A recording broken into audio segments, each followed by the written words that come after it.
Hey beautiful people, I am Martha. Welcome to Y Elevation, a show that is particular about young business-minded people whose wish is to blossom in the world of entrepreneurship. Wow, and today on the show, I think I'm going to have with me a very vibrant youth who's come with a very different perception about how youths should just get on that attire to be ready to face and to conquer fears. Meet me on the other side. Hi there, my name is Lou. I'm a radio DJ and a TV presenter, and I'm a youth with goals.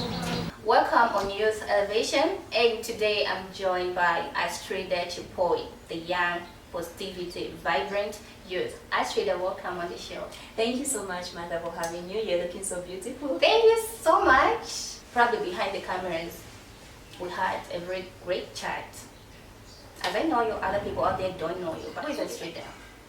Astrida Chipoi is a vibrant youth with a vibrant personality. Okay. I'm a TV and radio personality, and Oh, I'm wow. currently doing my diploma in public relations at the National Institute of Public Administration, which is NEPA.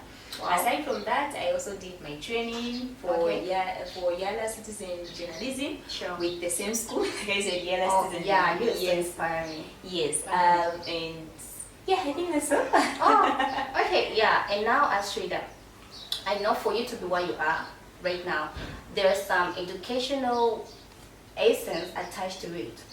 I would love you to give an highlight on your educational background, like how's it been?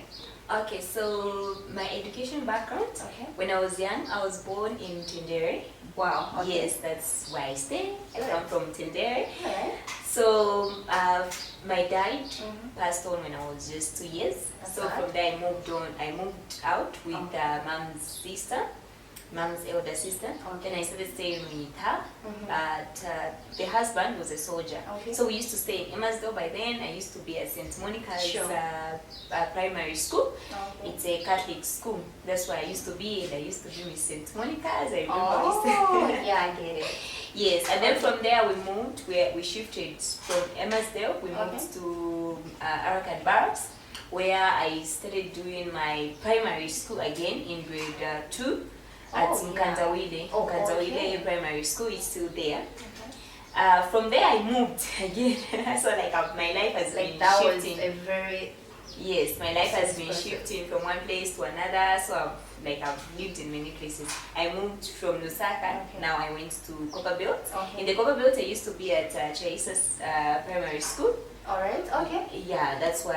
And then from Chaisa, I went to Ron Primary School Oh, again. yeah, oh, I get it. Yeah, where I did my primary education. Okay. After that, in 2011, okay, life there that side was complicated. It was kind of weird, So the way I used sad. to live and the way I used to stay. So it was something.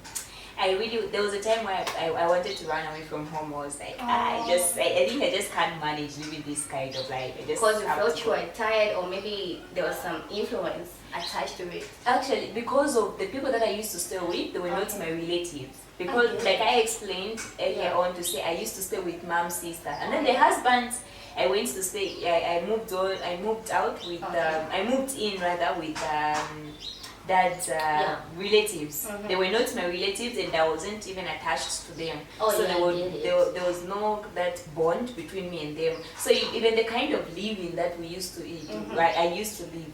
It wasn't compared to their other relatives or their Yeah, other yeah, sure. children that they used to Okay. live with. There was that thing about, okay, these are blood I grandchildren. get it, like Yeah. you feel it. Yes, and then she is not.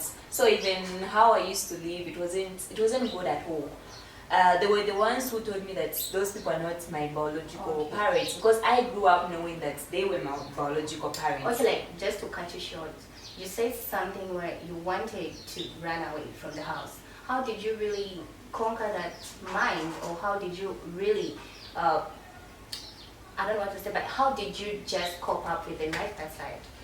Well, I think it's the grace of God.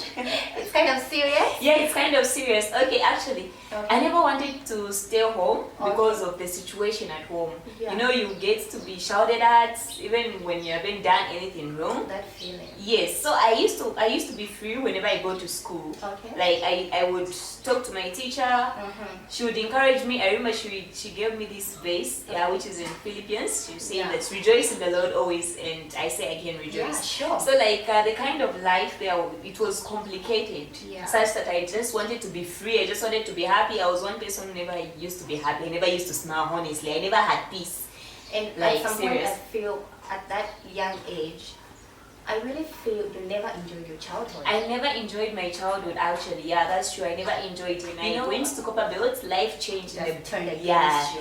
yeah, I saw the other side of the coin. So it was kind of complicated. Oh, yeah. And you know the treatment that you get, Oh, I it was, get it was weird. Sure. I thank God for those people again because they taught me something, and because of them, I wouldn't have been here.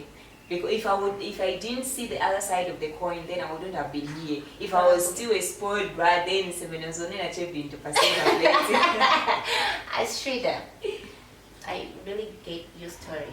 But again, you know, having this one woman with you on your side, how has really been that experience of, I don't know if it's offensive, but how have you dealt with the experience of being an orphan?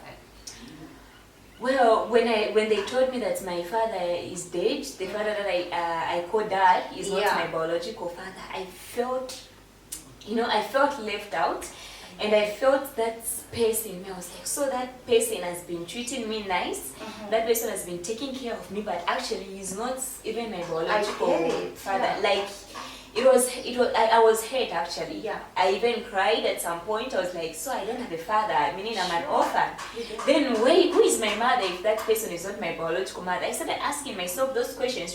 I was just young by But then. like, did that affect you mentally? It did actually. Okay. It did affect me a lot. And I was growing up to be a very intelligent young girl at school. Okay. And those people used to appreciate me to say, this girl, you are, Alkwatama, Okay, yeah. But then when they told me, and my father is dead. Imagine they even know that my father is not alive, and there's someone to tell you that so I get it. the hate, the pain, the grief, all those things, I was so Like so you're hurt.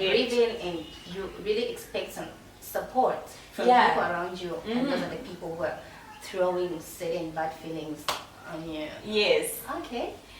Yeah, so it was kind of complicated in 2011. Okay. I started staying with mom. Okay. Then I was like, okay, this is my biological mother now. I get I it. really need to stay with her, and I've got siblings. Yeah. So it hasn't been easy being raised by a single parent, Sure. a mother of 4 kids, trying to earn something and feed the children. So it hasn't been easy. So from that time when I saw the struggle, I was like, okay, one day I want to really make mama proud. I want her to be proud of me. Even when people are mentioning me out there, she's saying, that's my child, that's my girl. So yeah, it hasn't been easy, guys. Wow. You are such a vessel full of inspiration. That's what I can say. Ashrita, and we have learned that you are the founder of Youth Care Foundation. What is Youth Care Foundation? Well, Youth Care Foundation is a youth-led non-profit organization All right. which aims to protect the rights of Okay. the orphans and vulnerable children in the community, society, and also country at large. I get it. Yes. Like, is that really coming from somewhere, from the past experience, or it's just something you are so passionate about? to It's form? coming from my life experience because the way I was raised, being a paternal orphan doesn't been easy. I And get the kind of life that I stayed, I thought I was a double orphan. When the mistreatment, the torture, everything. I thought I was a double orphan. I thought I was an orphan. At the time that I wanted to run away from home, I thought that I thought of it, say, okay, those people are living in the streets. Oh, yeah. Yes, it's not everyone who wants to live in the streets. there's a story behind that. So Oh yeah, we need so to, like in short, you just gathered all the experiences and thought of coming up with something productive. yes. But when was Youth Care Foundation introduced into its reality existence? It was first introduced on 9th March Okay. 2018 on my birthday. Oh, Yes. good. I know a lot of people would ask me why on your birthday, because Yeah. I was one person who never used to celebrate my birthday. Whenever 9th March come, I would have those thoughts to say, actually, never. Even when I was young, I would tell people it's my birthday. They would look at me with that eye to say, It just feels like out of place. Like hello, I'm in the